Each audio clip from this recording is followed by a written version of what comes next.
गांव की जिठानी की खुशबू, शहरी देवरानी की बदबू वाली रसोई। हमेशा की तरह आज भी सुमन आंगन में डली खाट पर खड़े मसाले फैला देती है और फिर एक छोटी सी ओखली लाकर आंगन में ही बैठकर कुछ मसाले कूटने लगती है। तभी पुष्पा और सेजल वहां से जा रही थी। तभी पुष्पा सेजल से कहती है, देख रही हो सेजल, सुमन भाभी आज भी अपनी देसी तरीके से मसाले को फैलाकर उन्हें कूट पीस कर मसाला बना रही हैं।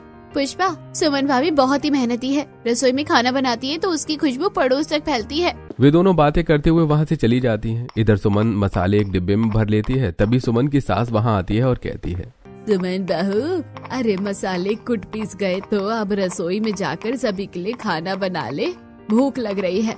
हाँ माँ जी, मेरा काम हो ही गया है, बस मैं जा ही रही हूँ।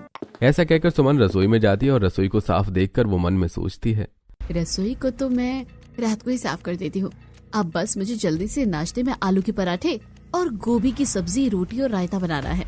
ऐसा सोचकर सुमन जल्दी से आलू उबालने के लिए रख देती है और दूसरी तरफ आलू गोभी काटकर सब्जी में तड़का लगा देती है और दही का रायता बनाकर भी रख देती है। लास्ट में वो रोटियां बनाती है और गर्मा गर्म खाना सभी को परोस देती है।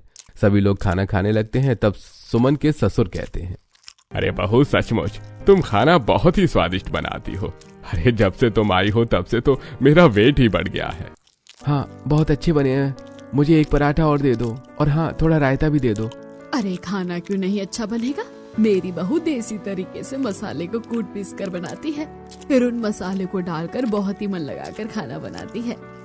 अपनी तारीफ सुनकर सुमन बहुत खुश हो जाती है। सभी लोग खाना खाकर अपने अपने काम में लग जाते हैं। तभी सुमन रसोई में आती है और सारे बर्तन साफ करती है और तुरंत ही वो गैस भी पोंछती है और रसोई में पोछा लगाने लगती है।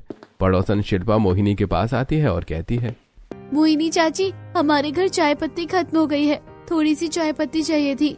हाँ, शिल्पा बहू, तुम जाकर सुमन से ले आओ। शिल्पा रसोई में जाती है तो देखती है कि सुमन रसोई में पोछा लगा चुकी थी। सुमन की रसोई बिल्कुल साफ सुथरी थी। ये देखकर शिल्पा अपने मन में सोचती है, सुमन भाभी की रसोई कितनी साफ सुथरी रहती है। तभी सुमन रसोई से चाय पत्ती लाकर शिल्पा को दे देती है और कहती है, ये लो शिल्पा, मैंने सुन लिया था कि तुम्हें चाय पत्ती चाहिए, ये ले जाओ। अब शिल्पा चाय पत्ती लेकर अपने घर जाती है और सुमन भी बाकी घर के कामों में लग जाती है। अगले दिन सुमन अपनी सास के पास आकर कहती है, माँ जी, मैं सोच रही हूँ कि आज पकोड़े वाली कढ़ी और वेज पुलाव बना लेती हूँ, साथ में कुछ रोटियाँ और बथुए का साग भी बना लूंगी। बहू, इतना सारा काम तुम अकेली कैसे करोगी? तुम्हारी कोई नंद या देवरानी होती तो तुम्हारी मदद करती, मुझसे तो कुछ होता नहीं है काम। माँ जी, मैं खुद ही सब कर लूंगी। ऐसा कहकर सुमन रसोई में जाती है और सबसे पहले वो कढ़ी का बैटर बनाती है और उसके बाद पकौड़े बनाती है। उसके खाने से खुशबू निकलकर खिड़की से बाहर जा रही थी। तभी पड़ोसन भावना अपनी बहू शिल्पा से कहती है, शिल्पा बहू, देख रही हो सुमन की रसोई से कितनी अच्छी खुशबू आ रही है। उसकी रसोई से रोज रोज बहुत अच्छी खुशबू आती है। कितना अच्छा अच्छा खाना बनाती है वो। माँ जी, सुमन भाभी गाँव की है, उन्हें मसाले की अच्छी समझ है और खाना बनाना भी वो अच्छे से जानती है। अब मैं उनकी बराबरी तो नहीं कर सकती। आजकल की बहुओं को किसी और की तारीफ सुनना पसंद ही नहीं है। मैं तो जा रही हूँ सुमन के घर, देखती हूँ उसने क्या बनाया है। आज तो मैं खाना वहीं खाऊंगी। ऐसा कहकर भावना मोहिनी के घर आती है, जहाँ सभी लोग खाना खाने बैठे ही थे। तभी भावना बाहर से आवाज देती है और मोहिनी कहती है, अरे भावना बहन, अंदर ही आ जाओ। मोहिनी बहन, तुम्हारे घर से खाने की बहुत ही अच्छी खुशबू आ रही है। मेरे घर अभी तक खाना तक नहीं बना था, तो मैंने सोचा कि तुम्हारे यहाँ ही चलकर खा लूं। हाँ हाँ बहन, आओ बैठो। आज सुमन बहू ने पकोड़े वाली कढ़ी और वेज पुलाव बनाया है। सुमन भावना के लिए भी खाना लगा देती है। भावना सुमन का बनाया खाना खाती है और तारीफ करते हुए कहती है, सुमन बहू, तुम्हारे हाथों में तो सच में स्वाद का जादू है। ऐसी समय बीत रहा था और सुमन के बनाए हुए खाने की खुशबू दूर दूर तक फैलती थी और उसके खाने की सभी लोग बहुत तारीफ भी करते थे। घर वालों के अलावा कभी पड़ोसी भी उसके रसोई में आते तो रसोई की साफ सफाई और खाने की खुशबू उन्हें प्रभावित करती। एक दिन पंडित जी घर आते हैं और मोहिनी को कुछ लड़कियों की फोटो दिखाते हुए कहते हैं, अरे देख लीजिए मोहिनी जी, मैंने किशोर के लिए अच्छी लड़कियों की फोटो आपके सामने रख दी है। आप इनमें से जो लड़की पसंद करेंगी मैं उससे किशोर की बात चलाऊंगा। वो दोनों बातें कर ही रहे थे कि तभी किशोर भी वहां आ जाता है। मोहिनी किशोर को एक फोटो दिखाते हुए कहती है, किशोर बेटा, ये लड़की कैसी है? मुझे तो तेरे लिए ये लड़की बहुत ही अच्छी लग रही है। हमारे ही शहर की लड़की है ये। अरे माँ, ये तो नीलम है, मेरे साथ मेरी ही कॉलेज में पढ़ती थी। अरे बहुत अच्छी लड़की है और पढ़ाई में तो ये कॉलेज में टॉप किया करती थी। हमारी समस्या ही हल हो गई है पंडित जी। इसी लड़की से मेरे बेटे किशोर का रिश्ता करवा दीजिए। पंडित जी के बोलने पर सभी लोग नीलम को देखने जाते हैं। नीलम एक सुंदर सा सूट पहने सभी के लिए चाय लेकर आती है। सभी लोगों को नीलम बहुत पसंद आती है। जब नीलम किशोर को देखती है तो वो भी चौंक जाती है और इस तरह किशोर और नीलम का रिश्ता पक्का हो जाता है। कुछ दिनों के अंदर दोनों की शादी हो जाती है और नीलम दुल्हन बनकर किशोर के घर आ जाती है। गृह प्रवेश के बाद नीलम की सास उससे कहती है, नीलम बेटा, आज तक मेरी एक ही बहू थी और वो अकेले ही सारा घर संभालती थी, लेकिन आज के बाद मेरी 2 बहुएं हैं। अब तुम्हें अपनी जेठानी के साथ मिलकर घर संभालना है। अरे भाग्यवान, अभी अभी तो बहू आई है और तुमने अभी से उसे घर संभालने को कह दिया। अरे अभी उसे आराम तो करने दो। बहू, अपने कमरे में जाओ और आराम करो।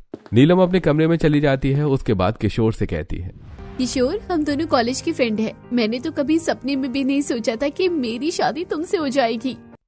अरे यार, सोचा तो मैंने भी नहीं था। इसलिए तो कहते हैं कि शादी विवाह संजोग की बात होती है। अगले दिन नीलम सुबह तैयार होकर हॉल में आती है। तब मोहिनी उससे कहती है, आज तुम्हारा हमारे घर में पहला दिन है। नीलम बहू, ऐसा करो, रसोई में जाओ। सुमन खाना बना रही है तो तुम कुछ मीठा बना लेना। इसी बहाने तुम्हारी पहली रसोई की रस्म भी हो जाएगी। ठीक है माँ जी। अब नीलम रसोई में जाती है। नीलम देखती है कि रसोई पूरी तरह साफ सुथरी और बर्तन भी चमक रहे थे और सिंक एरिया भी बिल्कुल साफ था। ये देखकर नीलम मन में सोचती है, भाभी इतनी साफ सफाई से काम करती है और खाने से खुशबू भी कितनी अच्छी आ रही है। लगता है भाभी बहुत अच्छा खाना बनाती है। मुझे तो अच्छी तरह खाना बनाना भी नहीं आता है। अच्छा है, खाना तो भाभी ही बनाया करेगी, मैं तो बस उनकी मदद कर दिया करूंगी। तभी सुमन की नजर नीलम पर पड़ती है और वो कहती है, अरे नीलम, आओ आओ। माँ जी ने तुम्हें सुबह ही बता दिया था कि तुम्हें सिर्फ सूजी का हलवा बनाना है, इसलिए मैंने सूजी भून कर रख दी है। बस अब तुम शक्कर मिलाकर हलवा बना लो। हाँ भाभी, आपने बहुत अच्छा किया, मैं अभी हलवा बना देती हूँ। अब नीलम सूजी का हलवा बनाना शुरू करती है। नीलम और सुमन मिलकर सभी को खाना लगा देती हैं। खाना खाने के बाद जब सभी लोग हलवा खाते हैं तो मोहिनी कहती है, ये क्या है नीलम बहू, तुमने हलवे में इतनी सारी शक्कर डाल दी। ये हलवा तो बहुत ही मीठा हो गया है। और बहू, तुमने इसमें कच्चे मेवे भी डाल रखे हैं। ये ठीक नहीं लग रहे हैं खाने में।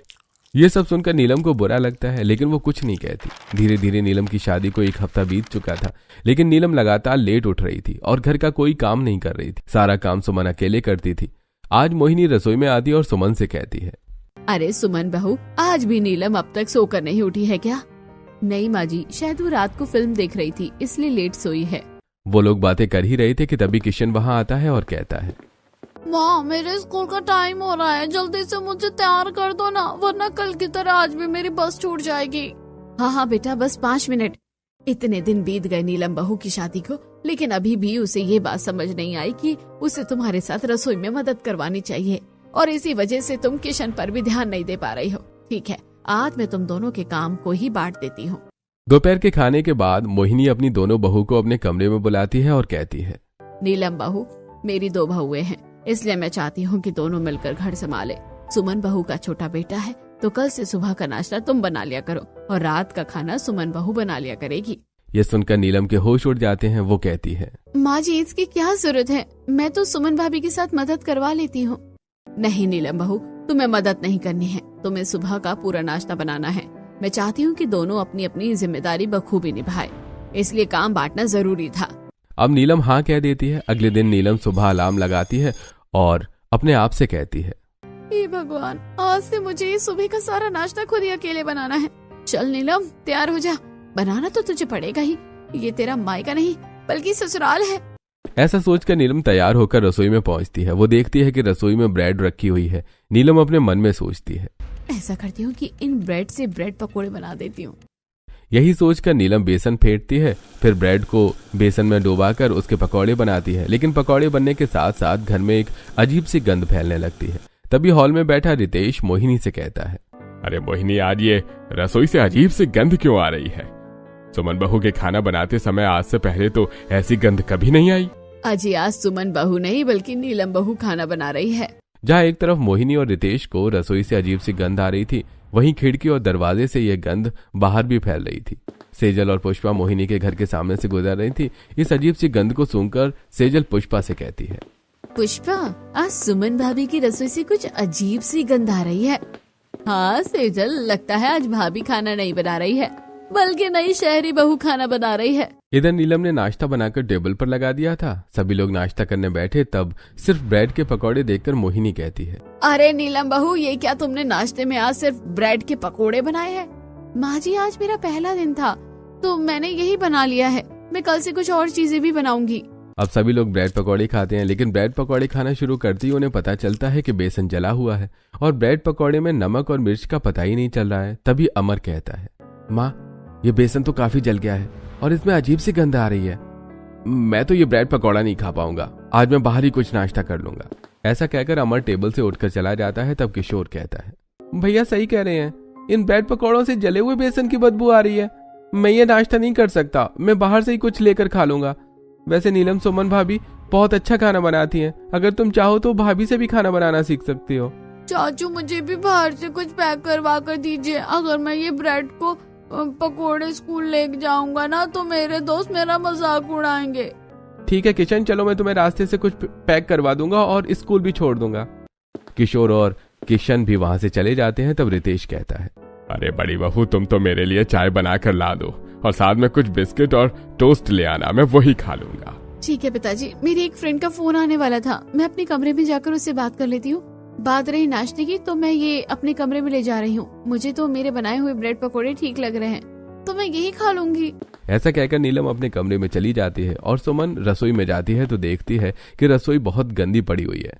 मेयोनीज स्टैंड पर गिरी है, ब्रेड भी यहाँ वहाँ पड़ी है, बर्तन गंदे पड़े हैं। तभी सुमन अपने आप से कहती है, हे भगवान, नीलम ने कैसे काम किया है, सारी की सारी रसोई गंदी करके रख दी है।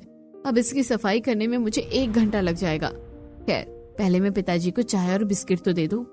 अब सुमन चाय बनाती है और चाय और बिस्किट लेकर जाकर अपने ससुर को दे देती है और फिर वापस रसोई में आकर साफ सफाई करने लगती है। तभी मोहिनी वहां आ जाती है और रसोई को इतना गंदा देखकर कहती है, अरे ये क्या सुमन बहू, नीलम बहू ने रसोई इतनी गंदी की है, तुम रहने दो, वही साफ करेगी ये सब। रहने दीजिए माँ जी, अभी तो मैं कर लेती हूँ, अगली बार नीलम से ही करवा लीजिएगा। अब शाम हो जाती है और सुमन रसोई में जाकर खाना बनाना शुरू करती है। सुमन अपने हाथों के कुटे मसाले खाने में डालती है तो मसाले से बहुत अच्छी खुशबू बिखरने लगती है। नीलम अपने कमरे में टीवी देख रही थी, उसे भी खाने की खुशबू आती है। वो अपने मन में सोचती है, सुमन भाभी खाना बना रही है शायद, इसलिए इतनी अच्छी खुशबू आ रही है। हाँ, वो तो खाना अच्छा ही बनाती है, गाँव की जो है, मुझसे तो ये सब नहीं हो पाएगा।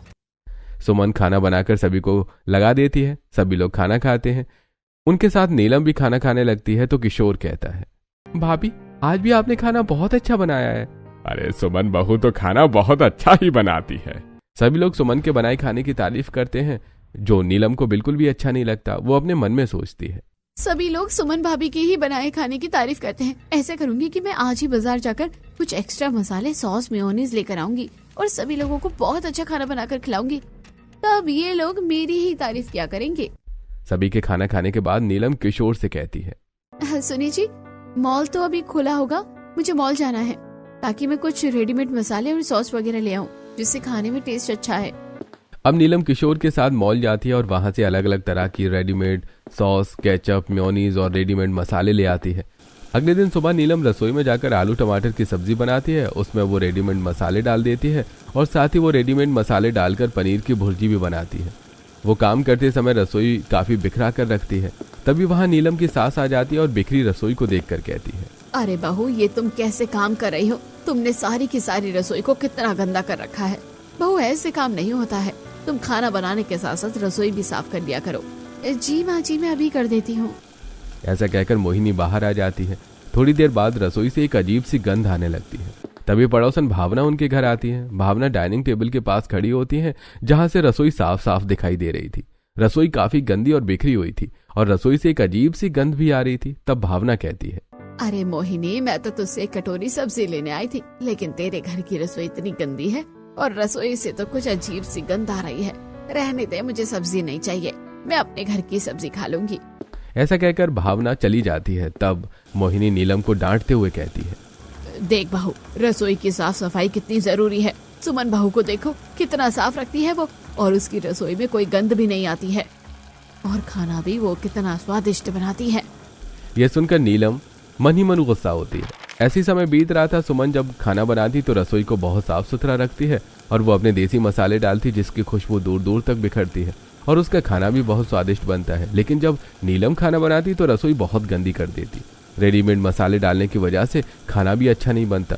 इन सब बातों से मोहिनी बहुत ज्यादा परेशान हो जाती। एक दिन सुमन को तेज बुखार होता है। मोहिनी को पता चलता है तो मोहिनी नीलम के कमरे में आती है और कहती है, नीलम बहू, सुमन को तेज बुखार है, इसलिए वो काम नहीं कर पाएगी। तो जब तक उसका बुखार ठीक नहीं हो जाता तब तक तुम रसोई संभाल लेना। ठीक है, मैं देख लूंगी। शाम को नीलम रसोई में जाती है और दाल, चावल, आलू गोभी की सब्जी और रोटी बना लेती है। साथ ही वो रसोई को बहुत ही गंदा भी कर देती है। फिर वो सभी को खाना लगा देती है। खाना खाते हुए मोहिनी कहती है, नीलम बहू, खाना खिलाने के बाद तुम रसोई को गंदा मत छोड़ना। जब सुमन बहू की तबीयत खराब नहीं थी तो तुम रसोई गंदा छोड़ भी देती थी तो वो साफ कर लेती थी, लेकिन अभी तो उसकी तबीयत खराब है, इसलिए तुम खुद ही रसोई को अच्छी तरह साफ कर लेना। ठीक है माँ जी, मैं कर लूंगी, आप बिल्कुल भी चिंता मत करो। माँ, मैं सुमन का खाना कमरे में ही ले जाता हूँ, उसे भी खाना खिला दूंगा और मैं खुद भी खा लूंगा। वैसे पापा, आज मेरा टिफिन कौन पैक करेगा? बेटा, तेरी चाची।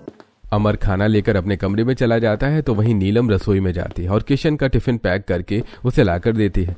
किशन स्कूल के लिए निकल जाता है और सभी लोग अपने अपने काम में लग जाते हैं। नीलम रसोई साफ करने के लिए रसोई में जाती है, लेकिन तभी उसे कुछ याद आता है और वो अपने आप से कहती है, अरे आज तो मेरी सारी फ्रेंड्स के ग्रुप कॉल आने वाले थे, मैं साफ सफाई बाद में कर लूंगी, पहले ग्रुप कॉल कर लेती हूँ। यही सोचकर नीलम अपने कमरे में चली जाती है और अपनी सहेलियों के साथ ग्रुप कॉल अटेंड करने में व्यस्त हो जाती है। शाम को वो रसोई में आती है तो रसोई की थोड़ी बहुत सफाई करती है। ना ही वो कचरे का डब्बा क्लीन करती है और ना ही सिंक क्लीन करती है और खाना बनाने में लग जाती है। जैसे ही खाना बनता है वो अपने आप से कहती है, खाना तो मेरा बन गया, मैं इसे टेबल पर लगा देती हूँ और अपना खाना लेकर अपने कमरे में जाकर खाऊंगी और अपना फेवरेट रियलिटी शो देखूंगी। अब नीलम टेबल पर खाना लगा देती है, फिर अपना खाना लेकर अपने कमरे में जाती है और रियलिटी शो देखते हुए खाना खाने लगती है। ऐसे 4 दिन बीत जाते हैं। आज मोहिनी छत पर बैठी धूप सेक रही थी। तभी पड़ोसन भावना मोहिनी से कहती है, अरे मोहिनी बहन, क्या बात है, आजकल तुम्हारी रसोई की खिड़की से बड़ी गंदी स्मेल आ रही है, जबकि इससे पहले तो सुमन जब भी खाना बनाती थी तो खुशबू ही खुशबू आती थी रसोई से, और आजकल वो खुशबू भी नहीं आ रही है। हाँ भावना बहन, सुमन को बुखार था, इसलिए खाना भी नीलम बहू बना रही है। बुरा मत मानना मोहिनी बहन, लेकिन ये खाने की बदबू नहीं, ये तो रसोई की गंदगी की बदबू है। मोहिनी को यह सुनकर बहुत बुरा लगता है। वो सीढ़ियों से नीचे उतर कर आती है और जाकर रसोई चेक करने लगती है तो उसे रसोई बहुत ही बिखरी और गंदी नजर आती है। साथ ही उससे बहुत गंदी बदबू भी आ रही थी। वो गुस्से में नीलम को आवाज देती है। नीलम वहां आती है तो मोहिनी कहती है, ये क्या है नीलम बहू, रसोई इतनी गंदी कर रखी है कि इसकी बदबू पड़ोस में भी जा रही है। क्या करती रहती हो तुम सारा दिन, रसोई की साफ सफाई भी नहीं करती हो। दरअसल माँ जी, मैं रसोई साफ करने ही वाली थी, लेकिन तभी टीवी पर मेरी फेवरेट फिल्म आने लगी तो मैं वो देखने लगी। तुम्हारे पास हर दिन का नया बहाना होता है। सुमन बहू ने आज तक रसोई इतनी गंदी कभी नहीं छोड़ी। मोहिनी नीलम को डांट ही रही थी कि तभी सुमन वहां आ जाती है और रसोई को देखकर अपनी सास से कहती है, माँ जी, आप परेशान क्यों होती है, मेरा बुखार ठीक हो गया है। मैं ऐसा करती हूँ कि रसोई की साफ सफाई कर देती हूँ और साथ ही फिनाइल का पोछा भी लगा देती हूँ, तो फिर रसोई में किसी भी तरह की कोई स्मेल नहीं आएगी। नीलम बहू, तुम भी सुमन बहू के साथ रसोई की साफ सफाई करवाओ। ऐसा कहकर मोहिनी वहां से चली जाती है। अब सुमन रसोई में जाकर सबसे पहले सारे बर्तनों को निकालकर पानी गर्म करके उन्हें अच्छी तरह धोती है। ये देखकर नीलम मन में सोचती है, सुमन भाभी गाँव की है, इसलिए वो इतना काम कर लेती है, मुझसे तो ये सब नहीं होगा, लेकिन ऐसा क्या बहाना बनाओ कि मुझे ये काम न करना पड़े। तभी नीलम कहती है, सुमन भाभी, आज मेरे सर में थोड़ा दर्द हो रहा है, तो प्लीज आप रसोई साफ कर लेंगी क्या, मैं थोड़ा आराम कर लूं।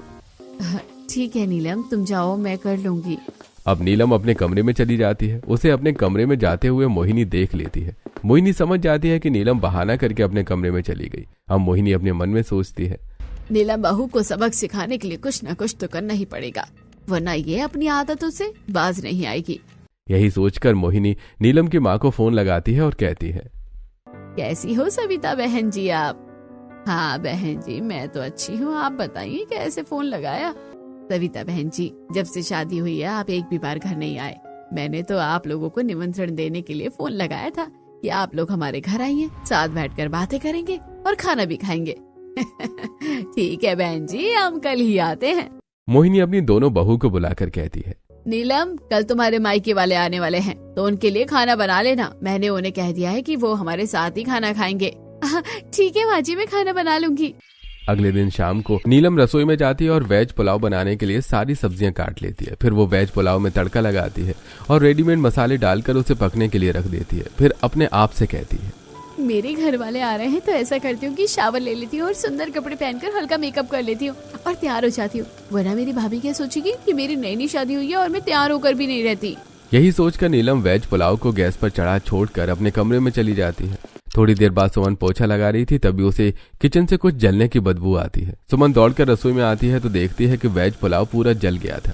सुमन गैस को बंद करती है और जाकर नीलम का दरवाजा खटखटाती है और कहती है, नीलम कहाँ हो तुम? तुम्हारे घर वालों के आने का समय हो रहा है और तुम्हारा वेज पुलाव जल गया है। नीलम शावर ले रही थी, इसीलिए उसे कुछ सुनाई नहीं देता। तभी सुमन अपने मन में सोचती है, हे भगवान, नीलम के मायके वालों के आने का समय हो रहा है और नीलम ने खाने में वेज पुलाव के सिवा कुछ नहीं बनाया है और वो वेज पुलाव भी जल गया है। हम उन्हें क्या खिलाएंगे? ऐसा करती हूँ, जल्दी से रसोई में जाकर खाना बना देती हूँ। सुमन रसोई में जाती है और dal tadka, jeera rice mix, veg paneer, bhurji, ये सब कुछ अपने देसी अंदाज में बना लेती है। साथ ही वो आटा गूंथ कर रोटियां बनाने लगती है। दूसरी तरफ आईने के सामने कंघी कर रही नीलम चौंक कर अपने आप से कहती है, हे भगवान, मैं तो वेज पुलाव गैस पर रखकर भूल ही गई थी। अब तक तो वो जल चुका होगा, जाकर देखती हूँ।